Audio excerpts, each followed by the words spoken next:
Buenas noches, jóvenes. Les habla nuevamente la doctora Gabriela Cedeño, médico ginecólogo egresada de la Universidad de Oriente.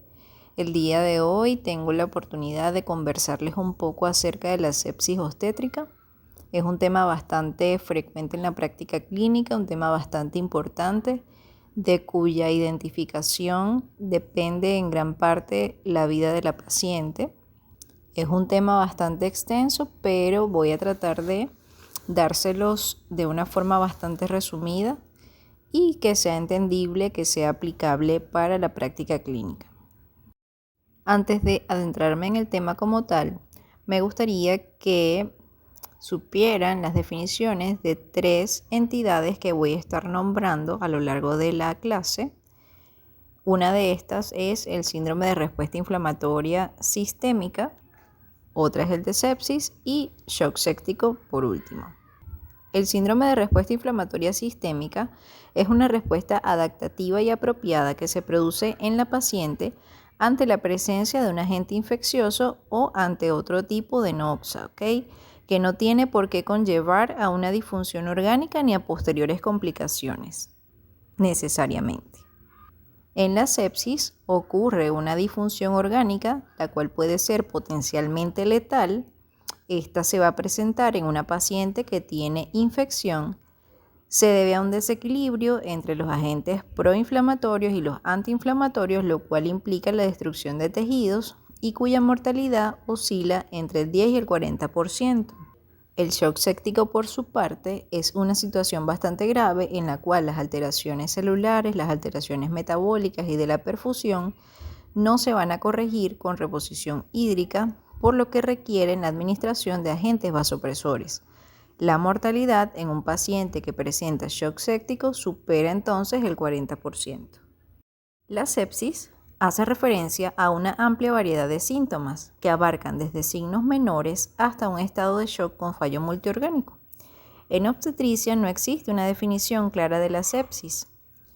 Existe un sistema de clasificación internacional de enfermedades que define a la sepsis puerperal como un estado caracterizado por el aumento de la temperatura corporal por encima de 38 grados centígrados, mantenido así durante 24 horas o que recurre durante el periodo transcurrido desde el final del primer día hasta el 10º día posparto o posaborto.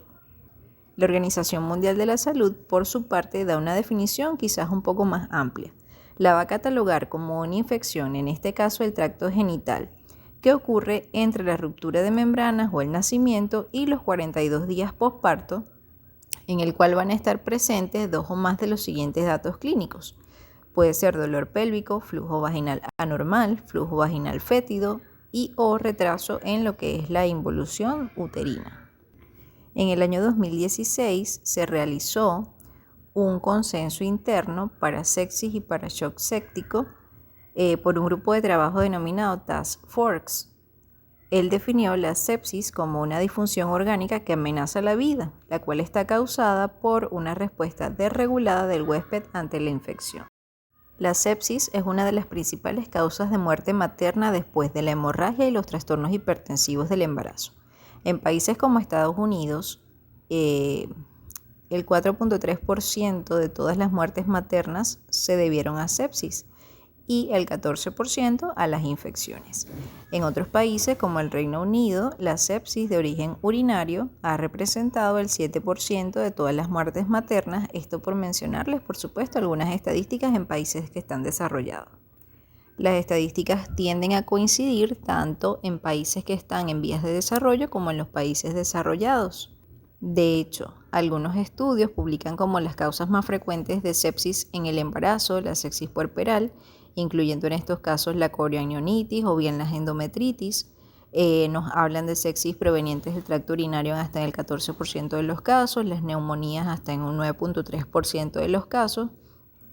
Y estudios más recientes han demostrado que cuando se evalúan las causas de sepsis materna, los diagnósticos más frecuentes son la neumonía, las infecciones genitourinarias, la corionionitis, la endometritis y la pielonefritis.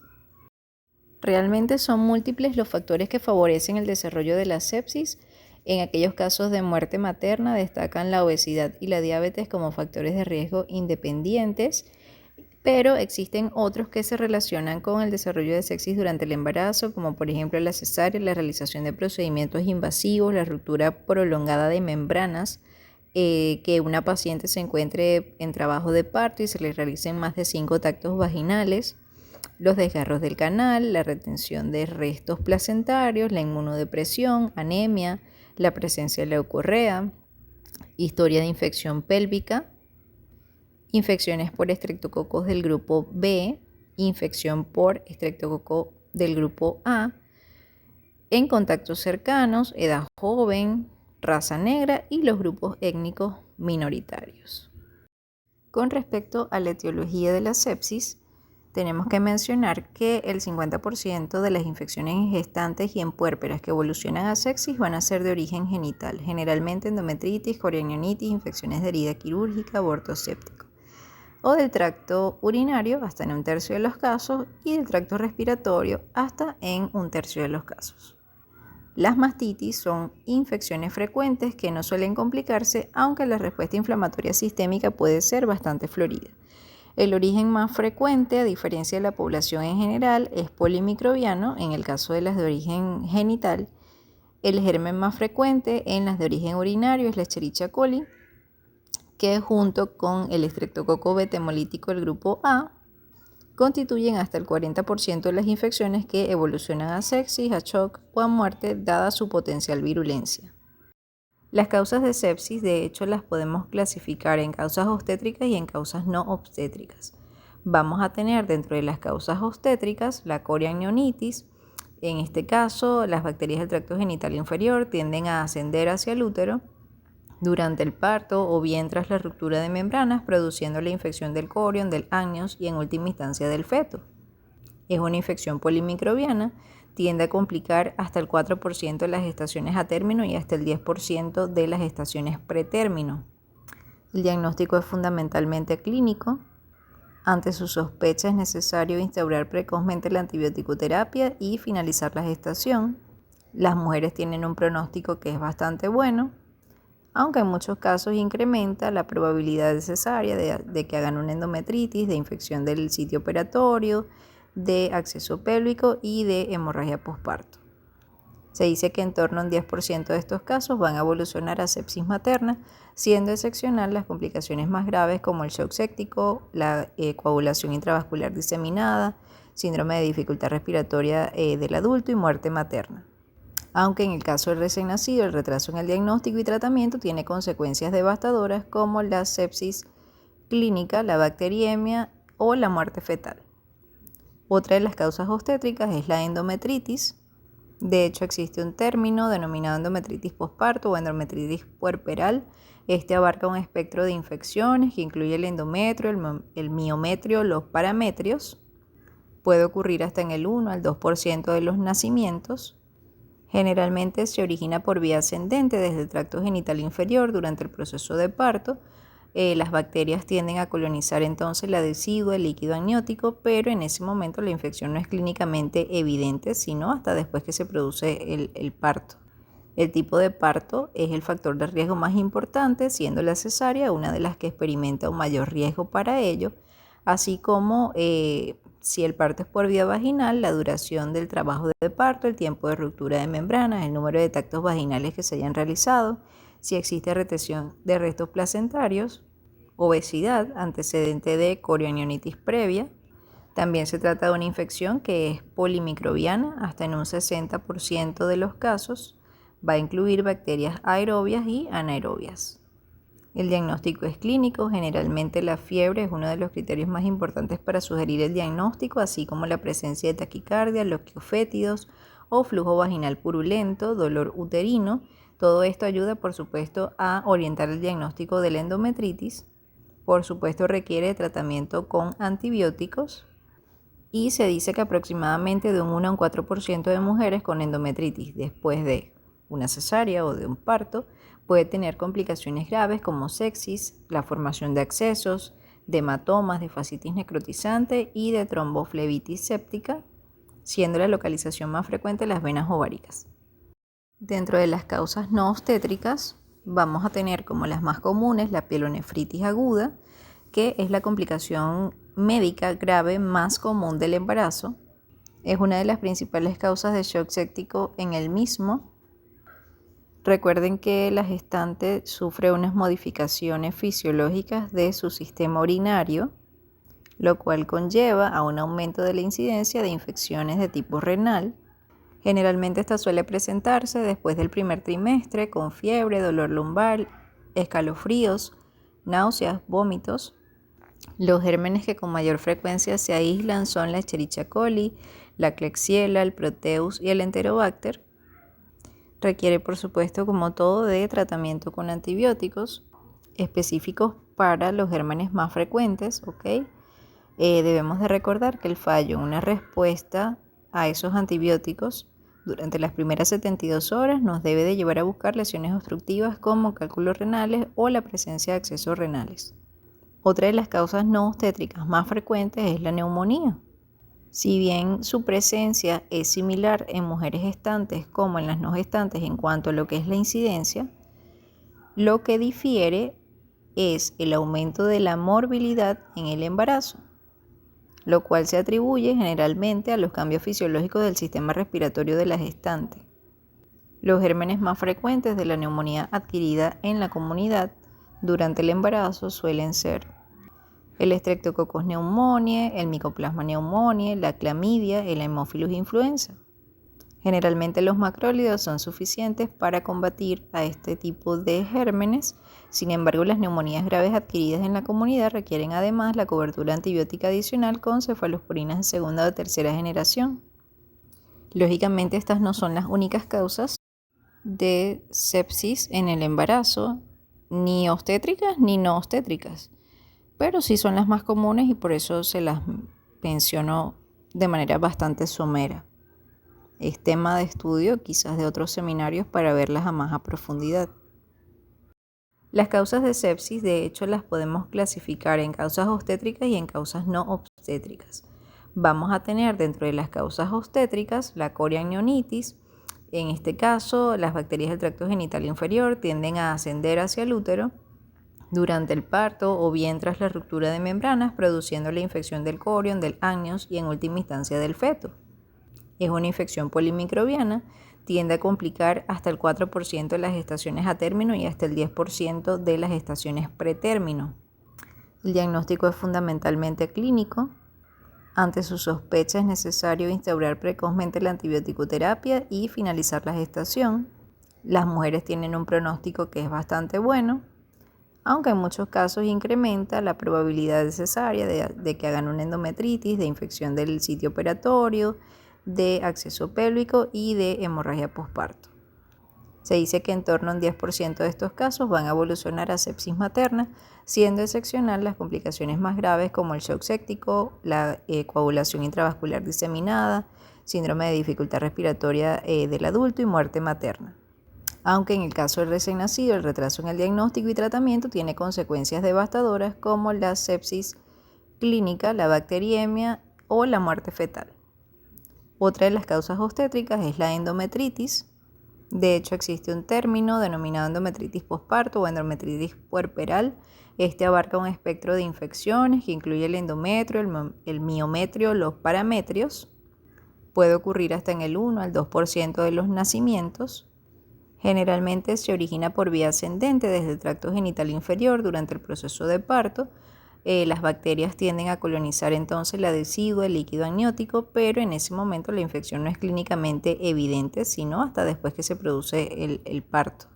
El tipo de parto es el factor de riesgo más importante, siendo la cesárea una de las que experimenta un mayor riesgo para ello, así como si el parto es por vía vaginal, la duración del trabajo de parto, el tiempo de ruptura de membranas, el número de tactos vaginales que se hayan realizado, si existe retención de restos placentarios, obesidad, antecedente de coriamnionitis previa. También se trata de una infección que es polimicrobiana, hasta en un 60% de los casos. Va a incluir bacterias aerobias y anaerobias. El diagnóstico es clínico, generalmente la fiebre es uno de los criterios más importantes para sugerir el diagnóstico, así como la presencia de taquicardia, loquios fétidos o flujo vaginal purulento, dolor uterino.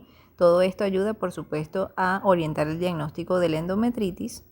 Por supuesto, requiere de tratamiento con antibióticos y se dice que aproximadamente de un 1 a un 4% de mujeres con endometritis después de una cesárea o de un parto puede tener complicaciones graves como sepsis, la formación de abscesos, de hematomas, de fascitis necrotizante y de tromboflebitis séptica, siendo la localización más frecuente las venas ováricas. De forma bastante resumida, vamos a ver cómo es que se produce la sepsis. Ella resulta de una respuesta del huésped que está desregulada ante la infección por un desbalance entre sustancias proinflamatorias y antiinflamatorias, lo cual resulta en daño a los órganos y virtualmente cualquier sistema de órganos puede verse afectado. La respuesta inflamatoria excesiva que se produce con la sepsis incluye la extravasación de albúmina y de líquido, con una resultante hipovolemia intravascular. Por otra parte, existe liberación de citoquinas, que conducen a una disminución de la vascularización sistémica, resistencia y aumento del gasto cardíaco, aunque hasta el 60% de los pacientes con sepsis pueden presentar una fracción de eyección que está inferior al 45%, es decir, que van a tener disfunción sistólica cardíaca, lógicamente. Sin embargo, la miocardiopatía séptica también puede manifestarse con disfunción diastólica debido a edema cardíaco y un compliance disminuido. Por tal motivo, el ventrículo izquierdo sufre un menor llenado diastólico y hay menos volumen de movimiento, aumentando el riesgo de edema pulmonar. La isquemia tisular y su disfunción son resultado no solo de la hipotensión, sino también secundaria a la oclusión de la microvasculatura por microtrombos debido a la presencia de una coagulación intravascular diseminada. Antes de hablar cómo vamos a realizar el diagnóstico de la sepsis, debemos de recordar los cambios fisiológicos de la gestante. Están un poco resumidos en esta tabla que están evidenciando en la diapositiva. Estos cambios fisiológicos condicionan cambios en los intervalos de normalidad de los parámetros clínicos y analíticos en estas pacientes. Asimismo, estos pueden verse alterados por la situación basal de la paciente, sea porque tiene una patología de base como una trombocitopenia autoinmune, preeclampsia, hipertensión, o bien por una patología intrínseca como el lupus eritematoso sistémico, trastornos de la coagulación, por lo que deberá de tenerse en cuenta en el momento de su valoración. Más adelante les explico esto mejor. Nosotros evaluando a la paciente podemos identificar tres cosas, los tres conceptos que le mencioné al principio: un síndrome de respuesta inflamatoria sistémica, podemos tener sospecha de sepsis, una sepsis confirmada o bien un shock séptico. Nosotros sospechamos o sabemos que existe un síndrome de respuesta inflamatoria sistémica ante la presencia de dos o más de los siguientes criterios: temperatura mayor a 38 grados centígrados o menor a 35 grados centígrados, medida en 2 ocasiones que estén separadas por al menos 4 horas, una frecuencia respiratoria mayor a 20 respiraciones por minuto, medida en 2 ocasiones separadas por al menos 4 horas, frecuencia cardíaca mayor a 100 latidos por minuto o mayor a 90 latidos por minuto si la paciente está en su puerperio. Esto medido en al menos 2 ocasiones separadas por al menos 4 horas. Y los leucocitos mayores a 17.000 o menores a 4.000 o bien la presencia de formas inmaduras medidos en al menos 2 oportunidades. Dado el riesgo de evolución a sepsis, la presencia del síndrome de respuesta inflamatoria sistémica será motivo de vigilancia estrecha y puede requerir el ingreso de la paciente en una unidad de cuidados intermedios según la evolución que tenga esta en las primeras horas. La sospecha de sepsis la voy a realizar en una paciente que tiene un síndrome de respuesta inflamatoria sistémica y ante la presencia de algún parámetro alterado, como por ejemplo presión arterial sistólica menor a 90 milímetros de mercurio, frecuencia cardíaca mayor a 120 latidos por minuto, frecuencia respiratoria mayor a 24 respiraciones por minuto, oliguria, la saturación basal de oxígeno menor a 95%, hiperglicemia en ausencia de diabetes o alteraciones del sensorio, es decir, agitación materna, confusión, que la paciente presente signos de focalización neurológica o bien que no presente respuesta a estímulos externos. Ante la sospecha de sepsis, vamos a proceder a ampliar el estudio con el fin de descartar la presencia de alguna lesión orgánica o de confirmar el diagnóstico de la sepsis. El diagnóstico de sepsis implica la confirmación de una alteración orgánica asociada.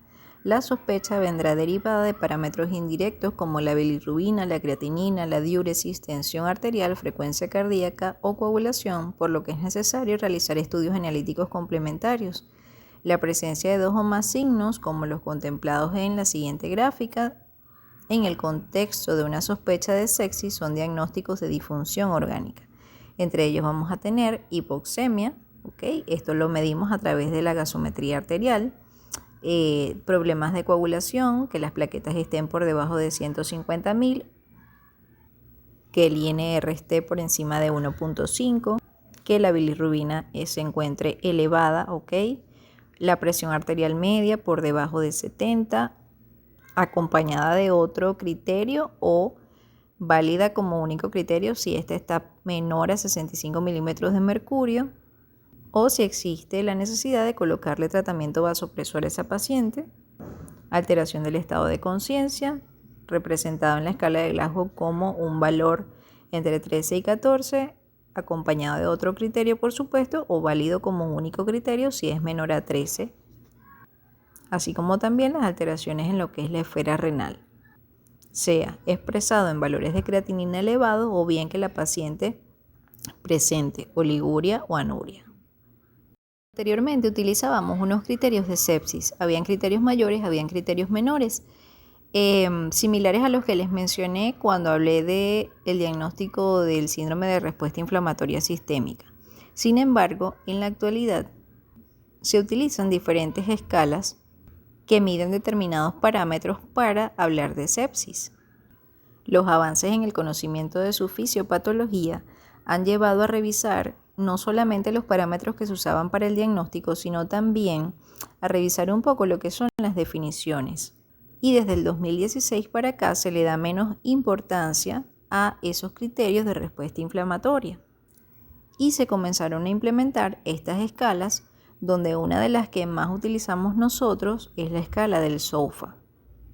Estas siglas en español hacen referencia a lo que sería una escala de evaluación secuencial de la insuficiencia orgánica, lógicamente relacionado con sepsis. Ella nos habla de la disfunción orgánica.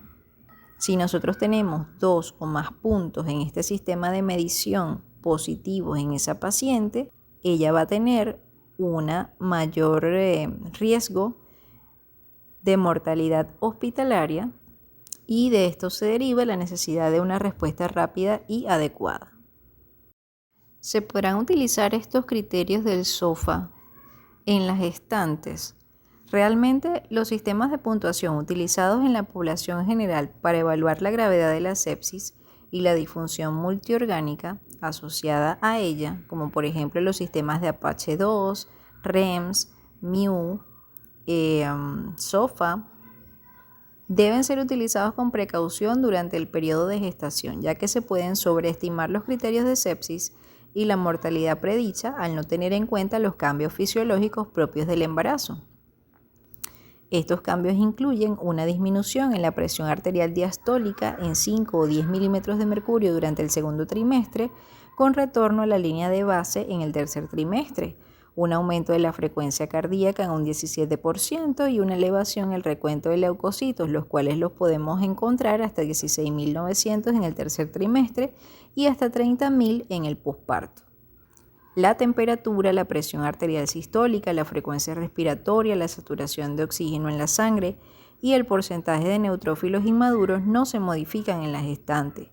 En la actualidad, realmente hay pocos estudios sobre el efecto que tiene el embarazo en los niveles séricos de lactato, por lo que se recomienda la introducción de un sistema de alerta obstétrico que sea modificado.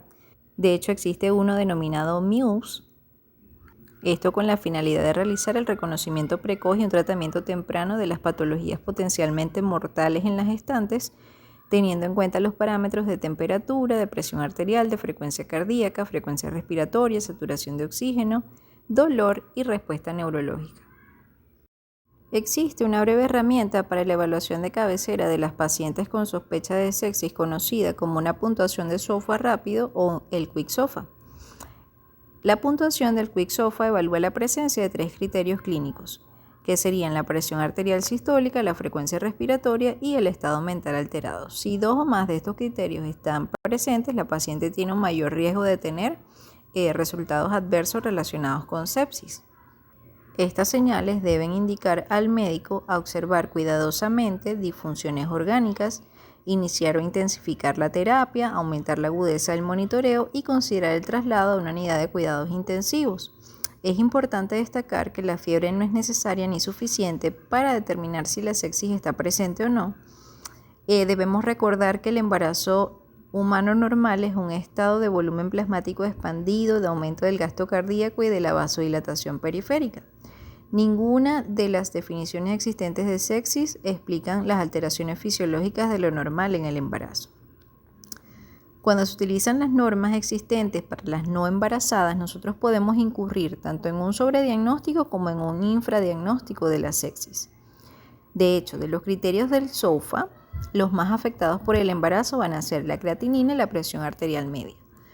Se propuso entonces una modificación obstétrica del Quick SOFA por la Sociedad de Medicina Obstétrica de Australia y de Nueva Zelanda.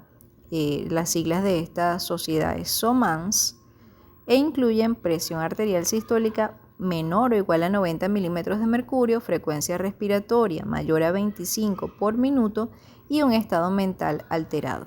Inclusive ellos hicieron modificaciones para los valores de laboratorio cuando se aplica la puntuación SOFA en el embarazo, incluyendo los valores de creatinina, los cuales deben estar por encima de 1.02 miligramos por decilitro.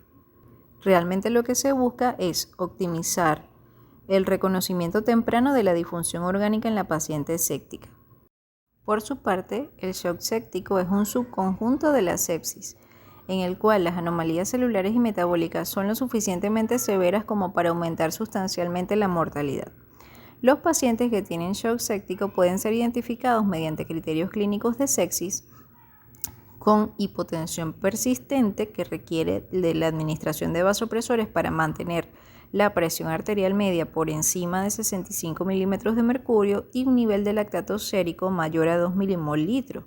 En algunas literaturas van a encontrar que esto es equivalente a 18 miligramos por decilitro, en otras que es a 20 miligramos por decilitro, y esto a pesar de la reposición adecuada de volumen en las pacientes. Cuando se cumplen estos criterios, la mortalidad hospitalaria supera el 40%. Para facilitar el reconocimiento en áreas extrahospitalarias de urgencia o de hospitalización, se debe sospechar un origen infeccioso si se tienen al menos 2 de los siguientes criterios clínicos que constituyen la escala del Quick SOFA. Como les decía anteriormente, frecuencia respiratoria por encima de 25, alteración del estado de conciencia o presión arterial sistólica menor o igual a 90 milímetros de mercurio en la gestante.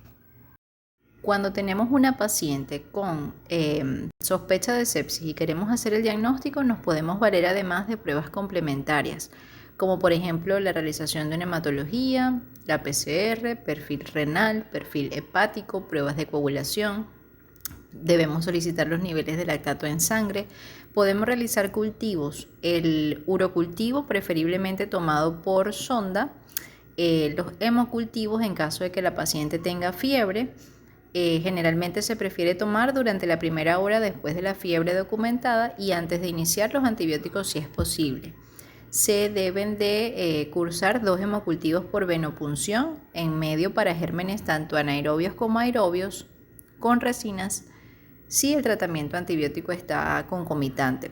Debemos valorar cultivos específicos según la sospecha del foco o si se sospecha que puede ser de origen intrauterino en la gestante, cultivar el líquido amniótico. Esta muestra se toma por amniocentesis.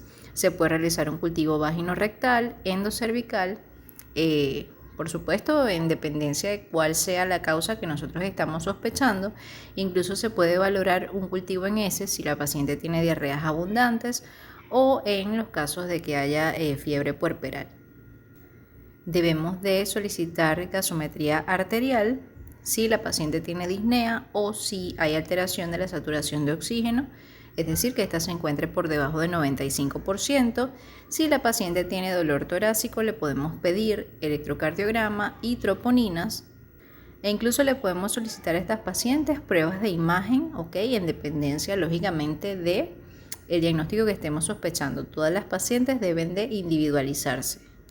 A modo de ejemplo, usted le puede solicitar a la paciente una ecografía renal en caso de que sospeche que el foco es urinario, una rayos X de tórax en caso de que sospeche que puede ser una infección respiratoria baja o sospeche de la presencia de un edema agudo de pulmón. Se puede ayudar con tomografía abdominopélvica con contraste si sospecha que puede haber una colección intraabdominal o una lesión intestinal o urológica, o bien si sospecha presencia de una trombosis pélvica séptica, entre otros. ¿Cómo vamos a nosotros a manejar a estas pacientes en quienes sospechamos sepsis? Realmente en urgencias o a partir del momento que sospechamos el diagnóstico debemos de hacer monitoreo básico de sus constantes vitales: tensión arterial, temperatura, frecuencia cardíaca, frecuencia respiratoria, cómo está la diuresis, cómo está la saturación de oxígeno en esas pacientes.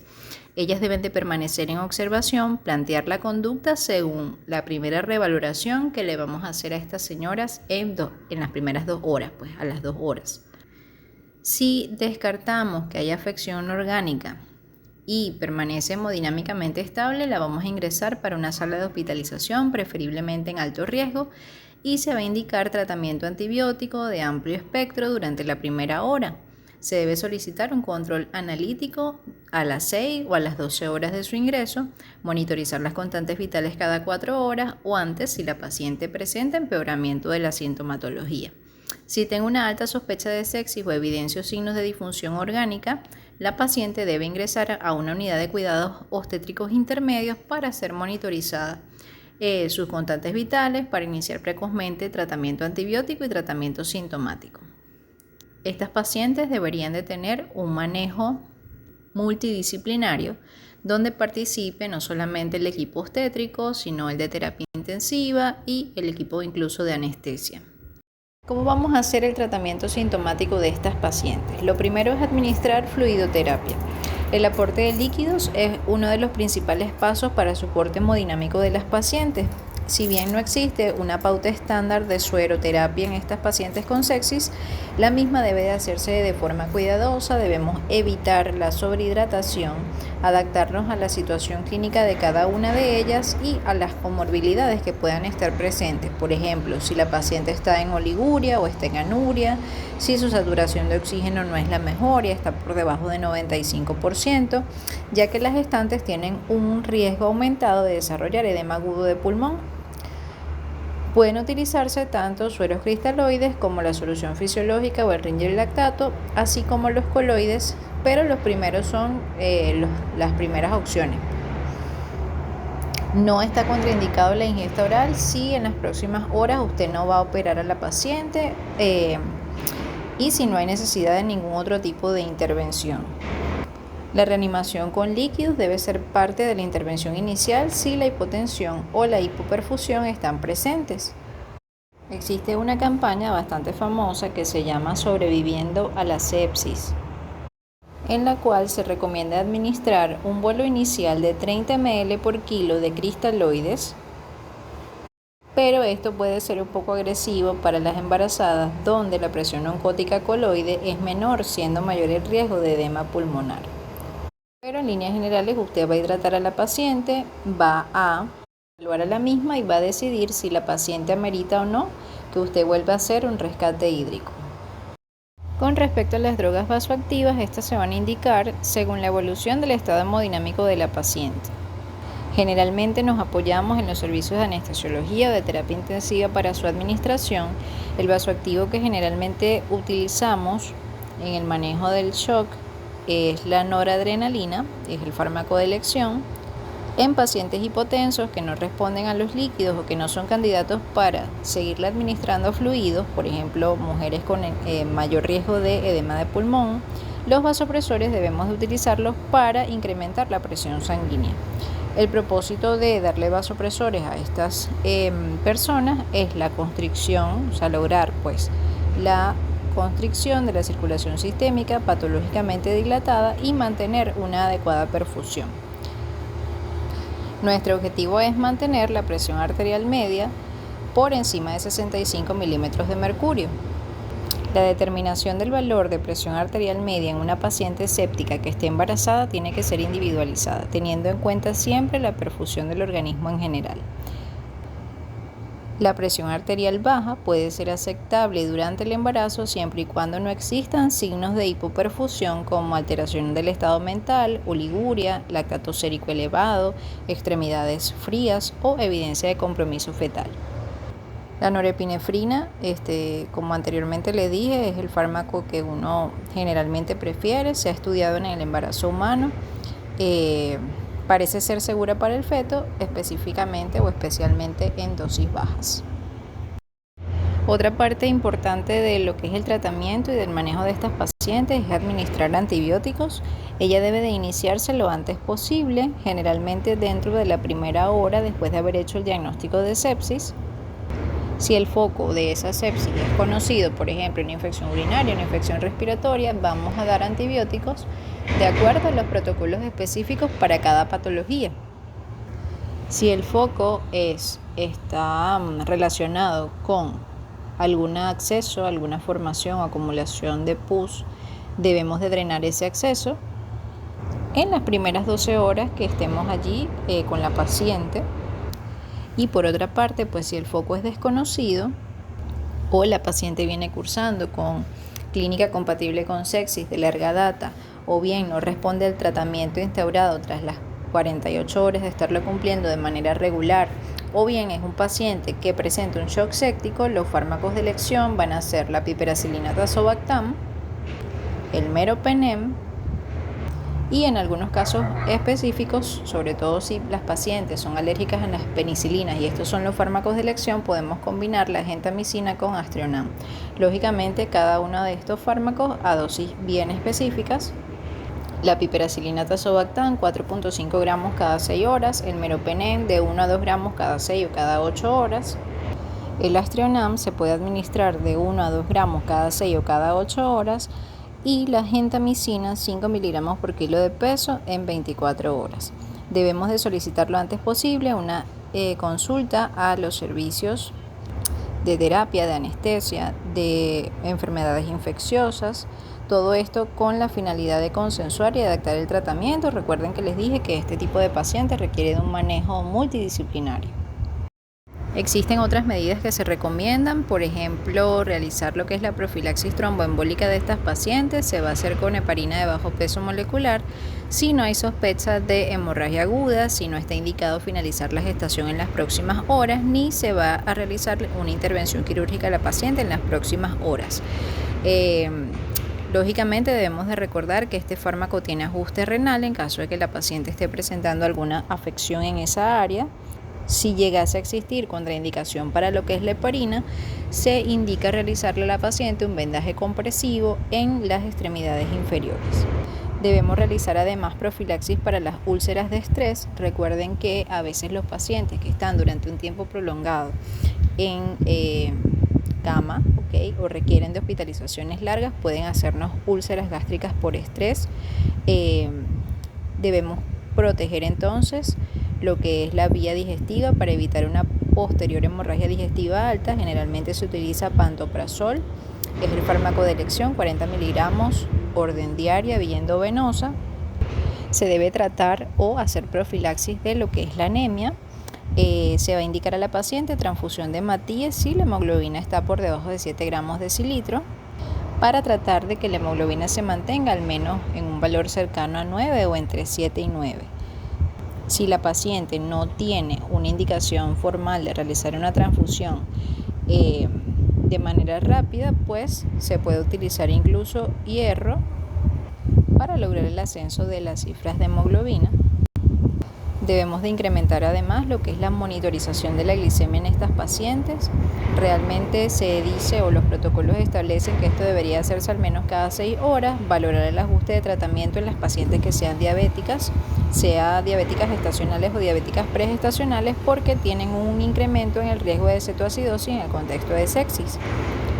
Aparte de eso, algunas pacientes que cursan con este diagnóstico de sepsis pueden tener hiperglicemia sin haber tenido historia previa de diabetes, que deberá tratarse preferiblemente con insulina cristalina, insulina rápida, en dosis ajustadas, por supuesto, a cada paciente. ¿Cuáles son las pacientes que no me voy a quedar en la unidad de cuidados intermedios ni en la sala de alto riesgo? Pues aquellas pacientes que presenten complicaciones bastante precisas, como necesidad de mantenerse con tratamiento vasopresor, las que estén con insuficiencia renal aguda o en oliguria o en anuria, las que presenten edema pulmonar o necesiten ventilación asistida, pacientes que tengan niveles de lactato elevados a pesar de haberles administrado una adecuada fluidoterapia, pacientes con disminución del nivel de conciencia en lo que es la escala de Glasgow, o aquellas pacientes que lógicamente me presenten una falla de múltiples órganos. ¿Qué pacientes tienen entonces indicación de finalizar la gestación? Pues la presencia de sepsis como tal o de sepsis sola no es una indicación inmediata de nacimiento, excepto en aquellos casos donde la causa de la sepsis sea una corianionitis. Se deben de seguir las indicaciones obstétricas habituales tras estabilizar a la paciente, ya que no hay evidencia de que el parto mejore los resultados maternos. El objetivo principal siempre debe ser la terapia de apoyo hemodinámico, además del tratamiento antimicrobiano con un antibiótico adecuado para lograr el control de la infección. Los corticosteroides para la madurez pulmonar fetal no están contraindicados. Se pueden utilizar en la sepsis si tienen indicación obstétrica. Y esto es independiente del hecho de estar utilizando algún tipo de esteroides en las pacientes para su patología de base, ¿Se puede entonces prevenir la sepsis? Realmente una de las principales medidas de prevención de la sepsis materna es entrenar al personal para que esté en capacidad de reconocer precozmente los síntomas y los signos que le van a permitir derivarla urgentemente hacia una zona o hacia un hospital que cuente con un buen nivel de atención para ella, y de esta forma tener un inicio precoz del tratamiento. Realmente esta es la única medida capaz de reducir la mortalidad materna. Asimismo, la promoción de la salud durante el embarazo, así como tomar medidas adecuadas de asepsia quirúrgica, el uso de antibiótico profiláctico durante la cesárea, la revisión por los profesionales de casos graves de sepsis, son los que nos van a permitir a nosotros desarrollar estrategias de reconocimiento, de identificación de nuevos casos y poder tomar en otras oportunidades medidas para ayudar a reducir la incidencia de la sepsis.